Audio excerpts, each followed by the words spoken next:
What's up, guys? So I've taken apart this car a million times on the channel already, so I figured I'd pick up on some of the new stuff because, well, we're tearing it down again. Didn't expect this, but it is what it is. It's just part of the game. You screw things up and you gotta fix it, keep going. Here she is. Turbo's off, downpipe's off, intake's off, the fuel rail, everything's off. So these are pretty hard to reach, so we're gonna take them off once the head is off. But basically everything has come off the car that we need to remove. Update, I started removing spark plugs and I discovered, you see, yes, this is number one, looks pretty okay. Number two, meanwhile, was bathed in oil, so that could definitely indicate some of our problem. As you see, we have a whole car out here, and we actually have more of the parts inside here. You see the turbo setup right there,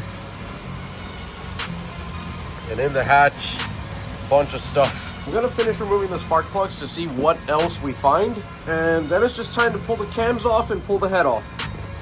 So Toyota Service Repair Manual does not say to remove these cam caps, but we need new cam seals anyway, and I would ideally redo the RTV on this stuff when I'm back to it. So went ahead and removed those. Now we're getting into the cam sequence. I'm gonna post a screenshot up of what you need to follow. You follow that sequence, loosen them as evenly as you can, and your cam is ready to come off. Very important because you don't want to warp the cams. So cams are out, and while we did find that spark plug that was bathed in oil, decided to drain oil, and well, we found definitely the main problem here. Okay, so quick breakdown of what we know and also believe happened to this motor. Now, before we get into that, just to help my DIYers out there, I'm going to post what we use from the Toyota Service Repair Manual to get this head off. It's good information for all of you getting into this. Figured I might as well give it to you here. Now, of course, a rod bearing failed, as you figured by all the shavings on the drain plug. We got lucky though. No rod through the block. The car just knocked and made it home. It happened pretty close by after a high-speed run. Now, the oil in cylinder 2 was very surprising because this car never gave the usual signs of a failed piston ring or valve stem seal, tons of smoke out the exhaust or oil burning smell.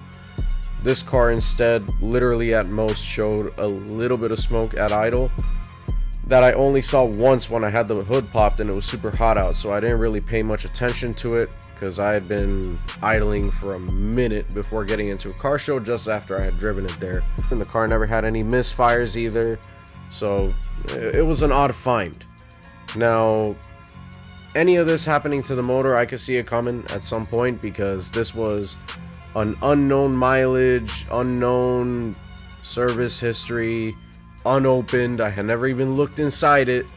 2JZ. So this thing was just like throw a turbo on it and pray. That's pretty much what we did, and threw a ton of boost at it, and it ran hard for a long time. I don't drive this car lightly, so it was bound to happen at some point or another. I built it to be fast. I'm gonna use it. Believe me, I enjoy this thing to the fullest.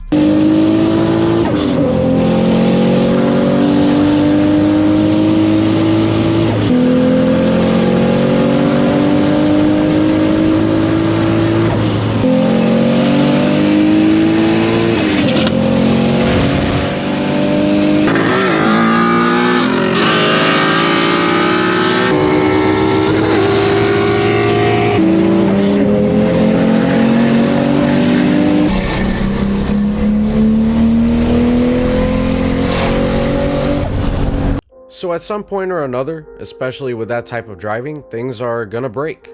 Things aren't gonna last forever. It's part of the game. And in my case, that I've been learning a lot of things DIY. A front main seal is one of those DIY mistakes that occurred, and I got away with it for a minute, but at the end of the day, it shortened the lifespan of the engine, I would assume. So that was part of the contribution to this. However, while it was alive, this thing was an absolute beast and a freaking trooper.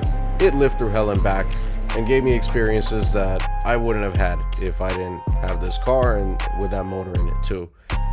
But you know, we can only be excited for what's to come. This car is going to be ridiculous when it returns. I promise you that. Okay, so mission accomplished. Cylinder head is over here. We'll get to the turbo manifold, which you see is not very easy to work on inside the car. We'll get to that outside the car. Thank you to this man, Evo. Appreciate you coming out. Because as you guys saw, this is definitely not a one-man job, especially when it's in the car, because you're not going to get a lot of leverage trying to pull that head out. Now, you're going to see cylinder number 2 has a ton of oil in it. So turbo manifold is off, and as you see, our head looks pretty okay. So it's definitely not a head problem. This definitely has more to do with a rod bearing, and I guess it just became 2 problems in one, because the amount of oil in cylinder 2 definitely means maybe a ring failed or something like that.